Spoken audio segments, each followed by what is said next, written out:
صلاة الله سلام الله على طه رسول الله صلاة الله سلام الله على ياسين حبيب الله على ياسين حبيب الله.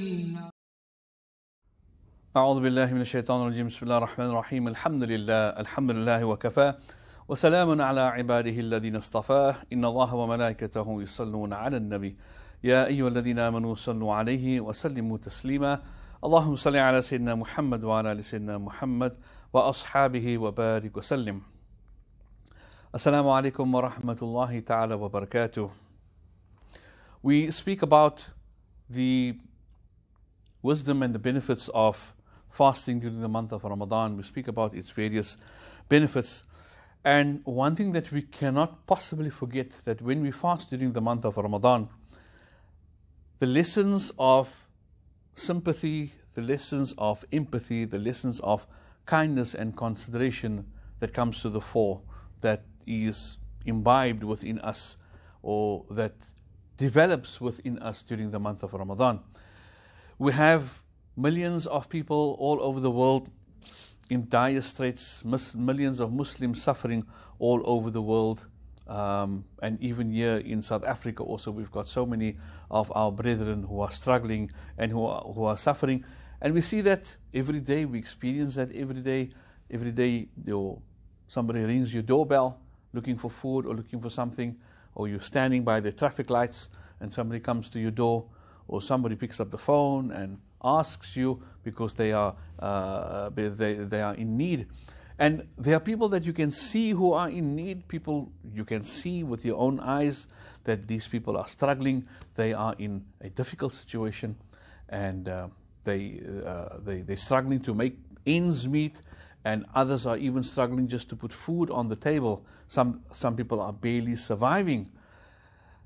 And then you get those people again who, on face value, they look like they're fine. They look that everything is okay because they've got a house, they've got a car, they've got a job, but they are in so much financial distress, Allahu Akbar, and their troubles is only known, and the difficulties are only known by Allah subhanahu wa ta'ala.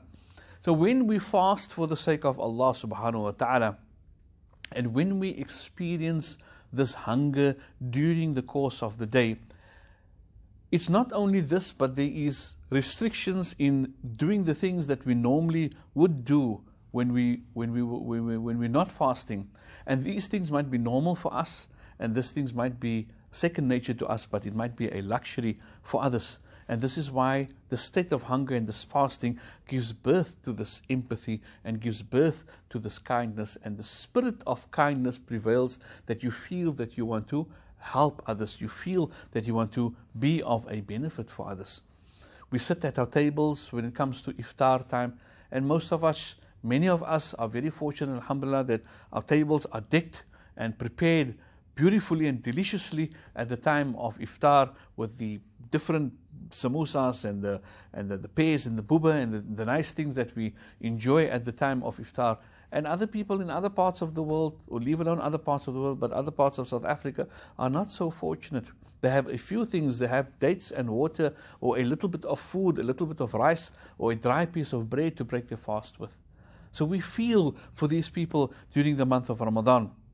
And fasting brings out, because we sit and we wonder, when we sit at our iftar table and we enjoy our iftar, then we wonder what are the less fortunate eating. So fasting brings out this spirit of charity and this kindness. And it teaches us that we should not only be this way, we should not only have the sense of empathy and act on that empathy and kindness during the month of Ramadan, but it is something that we should practice on a daily basis. It is something that we should do every day, because as we know, fasting is a training period. Whatever you do in the month of Ramadan, you should actually be doing in the other 11 months of the year. That is what fasting is about. That is what the month of Ramadan is about. That Allah has given us this 30 days as a training camp basically. And the things that we do during this month, we should try to carry that over into the other months. So empathy, kindness, charity, sadaqah, being of benefit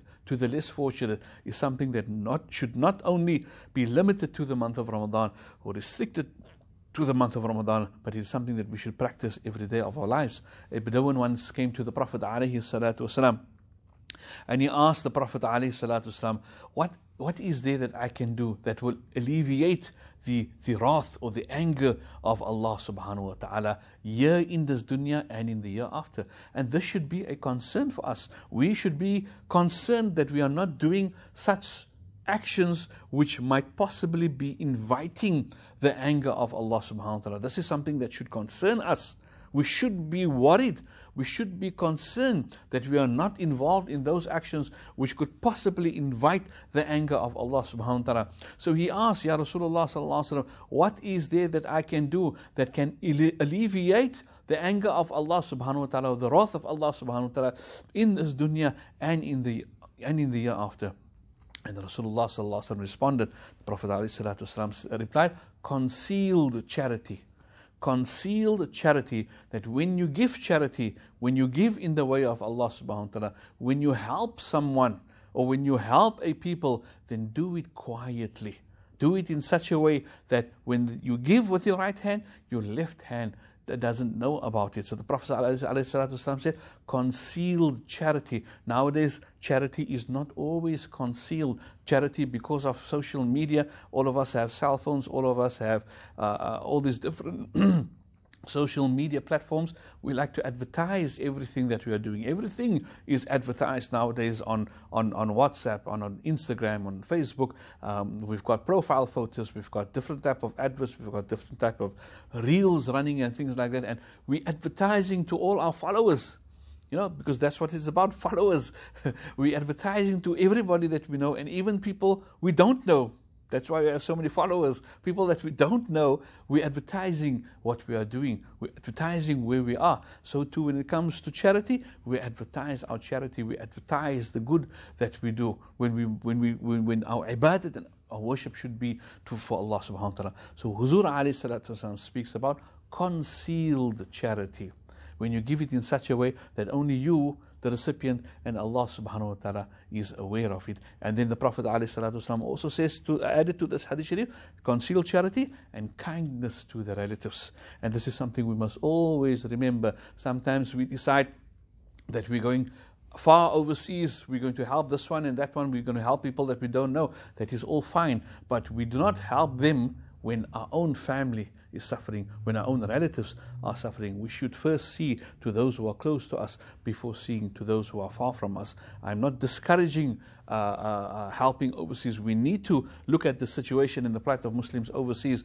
We know that recently Turkey and Syria, there was this massive earthquakes there, and constantly we are sending aid to them, and this is something that we should be doing. We should be helping our brethren in those parts of the world, and we make dua that may Allah subhanahu wa ta'ala make it easy for them. But let us not forget those who are at home, because the Prophet ﷺ also says that Allah subhanahu wa ta'ala smiles at a person when he extends his hand to give charity. Allah subhanahu wa ta'ala, subhanallah, look at this, Allah smiles at that person who extends his hands to give charity. So whoever Allah subhanahu wa ta'ala smiles at, he is forgiven. Allah Akbar. So extend your hand of charity this Ramadan, and let Allah subhanahu wa ta'ala be pleased with you. Let Allah subhanahu wa ta'ala smile with you. May Allah subhanahu wa ta'ala grant us His beautiful smile, inshallah. Wassalamu alaikum wa rahmatullahi ta'ala wa barakatuh.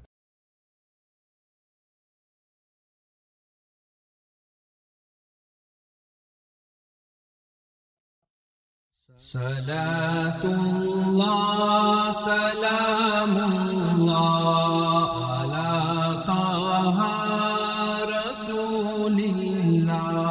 Salatullah, salamullah,